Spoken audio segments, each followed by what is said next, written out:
Hey everyone, welcome to Pep Smashers. This week is filled with bunch of updates from Marvel, DC, and more. Let's start with Marvel updates. It's been 2 years since Spider-Man: No Way Home broke box office records, but a combination of Tom Holland wanting a break and this year's strikes have inevitably led to Spider-Man 4 being delayed. Scooper Daniel Richtman is reporting that Charlie Cox's Daredevil will indeed have a sizable role in Spider-Man 4, at least in the current iteration of the script, anyway. Daredevil won't be alone, though, as it's said that Marvel Studios is considering adding Paul Rudd's Ant-Man to the mix as well. Now that's a trio we'd love to see share the screen.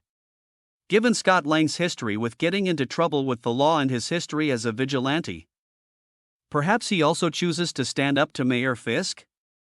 As with any rumor, we'd advise taking this with a pinch of salt. Recently, news broke that Marvel Studios has tapped Moon Knight consulting producer and writer Matthew Orton to pen additional scenes for Captain America: Brave New World.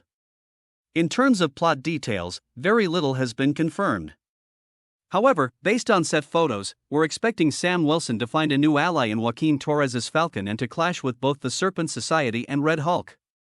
Despite talk of Captain America: Brave New World setting the stage for a World War Hulk project, Scooper's Can We Get Toast and My Time to Shine Hello have cast doubt on that by today, claiming She-Hulk will not appear in the movie.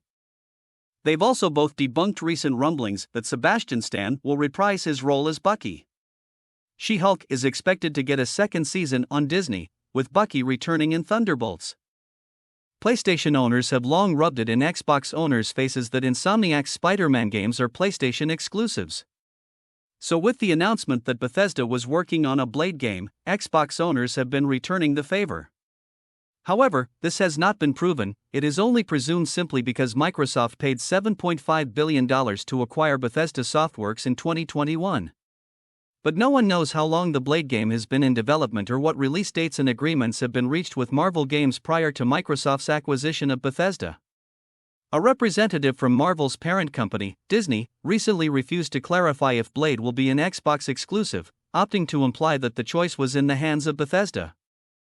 At this point, neither Bethesda nor Arcane Studios have spoken on the subject, despite the fact that they must be aware that this is the most pressing question surrounding the game following the release of the first teaser trailer. It's also possible that the Blade game is so early in development that it will miss the current platform generation, which could explain why the teaser trailer makes no mention of consoles or console logos. Marvel's Blade game will take players to a quarantined section of Paris in the middle of a supernatural emergency. Vampires have emerged, terrorizing the City of Lights and forcing Parisians to shelter inside their homes at night to wait for sunrise. Talking about gaming updates, there is recent report related to Wolverine game. According to reports, the studio was breached by the infamous ransomware organization Reshoots, who then shared a number of screenshots from Insomniac's upcoming Wolverine game.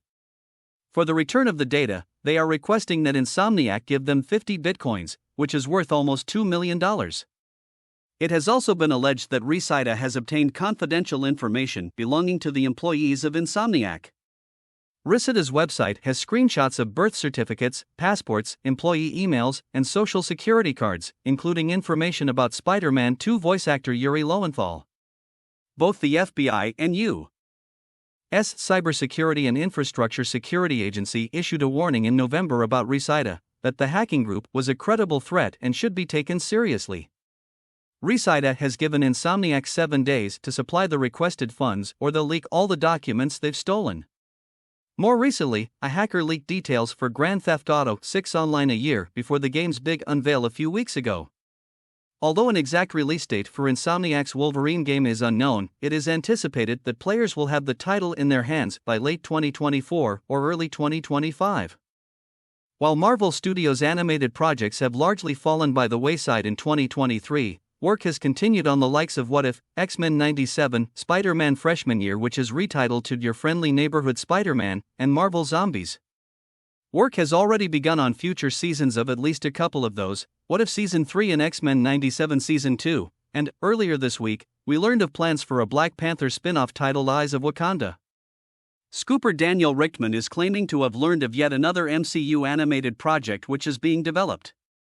Said be anime influenced with a diverse group of leads. We even have a brief logline which appears to point to one of 2 superhero teams.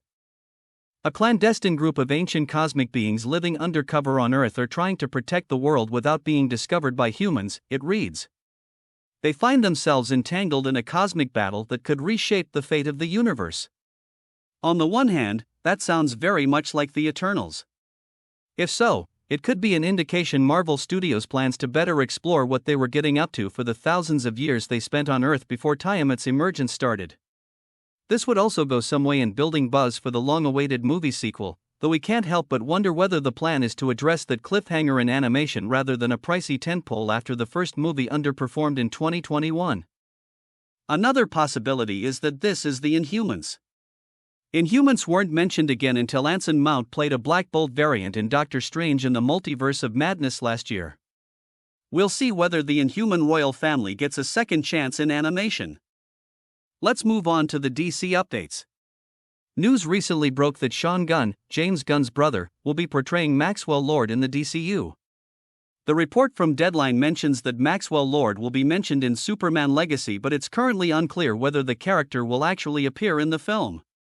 Instead, Lord's role in Legacy will be small and serve as a springboard for a bigger role in future DCU projects. Recently, James Gunn debunked Kurt Russell's casting as Jor-El.